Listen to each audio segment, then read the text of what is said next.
Simon Cowell stands up in shock. Teen singer delivers performance of a lifetime.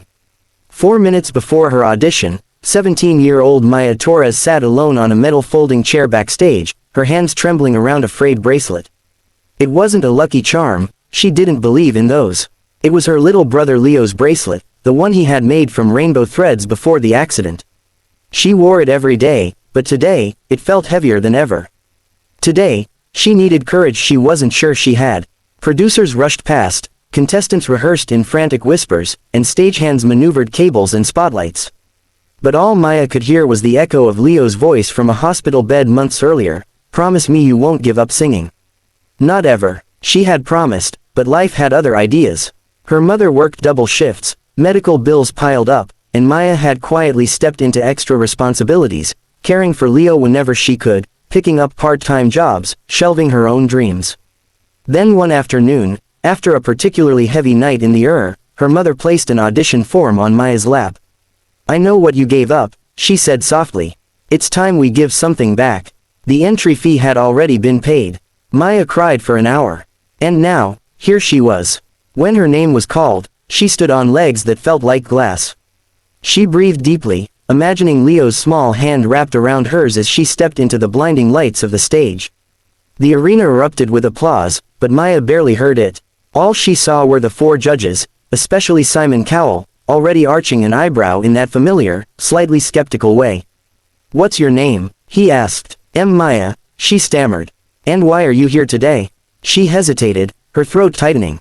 Telling the story always hurt, but if she tried to hide it, she knew her voice would crack anyway. "I'm here because someone I love asked me not to stop singing. And I made a promise." Something softened in the audience, a collective breath drawn in empathy. Simon nodded slowly. "Well, we're ready when you are." The music cue began, gentle piano chords filling the air, but then, suddenly, a crackle of feedback burst from the speakers. The track sputtered and died. The audience murmured uncomfortably. A producer waved frantically at the soundboard. "Technical failure." Maya froze. "Do you want to wait for the track?" One judge asked kindly. Maya's heart pounded. Waiting meant more time to overthink, more pressure, more nerves. She shook her head. I can't sing it a cappella." The arena fell silent, a silence so deep it seemed to vibrate. She closed her eyes and began. Her voice emerged unsteady at first, but as she reached the second line, one Leo used to hum beside her, something shifted inside her. The softness turned to strength. The trembling notes grew warmer, fuller, richer. She sang with all the love she had held, all the grief she had carried, all the hope she was still afraid to believe in. Halfway through, the unexpected happened. A small voice from the audience began singing with her. Maya opened her eyes, startled, and saw a little girl in the 3rd row waving a handmade sign that read, "Sing for Leo." Maya's breath hitched. She didn't know the child, didn't recognize the sign, but someone did. Her mother, sitting beside the child, wiped tears from her eyes as she lifted a second sign Maya hadn't seen earlier. "We're here. All of us." A wave of emotion crashed through Maya so forcefully she nearly lost her footing. She kept singing, but now her voice carried a new depth, a mixture of gratitude, love, and release. The entire audience leaned in as though drawn by an invisible thread. Then came the climax of the song, a high note she had never held successfully.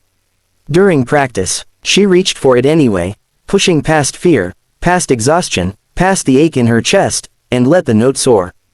The arena went silent. Then Simon Cowell stood up. Not slowly, not politely, he shot to his feet, eyes wide in genuine disbelief.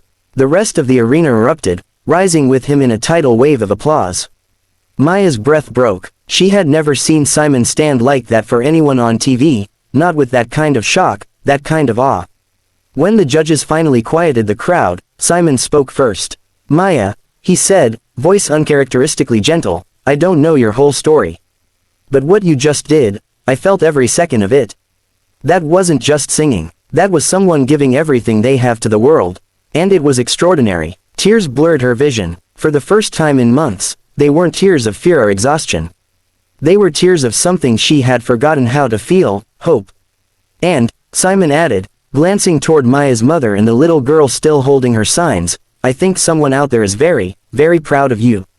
The audience murmured a heartfelt, "Ah," and Maya felt Leo's presence in that moment, warm, gentle, close. She didn't win the show that night, but something far more important happened. Her audition went viral, inspiring thousands who knew loss, struggle, or fear. Mercy funds were raised for her brother's medical care. Strangers sent letters thanking her for reminding them to keep going. And Maya realized that sometimes, the smallest act of courage, choosing to step on stage, choosing to keep a promise, can spark generosity and kindness in people she never expected. Her story became a reminder echoed across the world, that even in moments of heartbreak, humanity has a way of showing up. That one brave voice can open 1,000 hearts. And that hope, once shared, grows stronger than any fear. And so, Maya kept singing. For Leo, for herself, for everyone who needed a little reminder of the extraordinary power of compassion.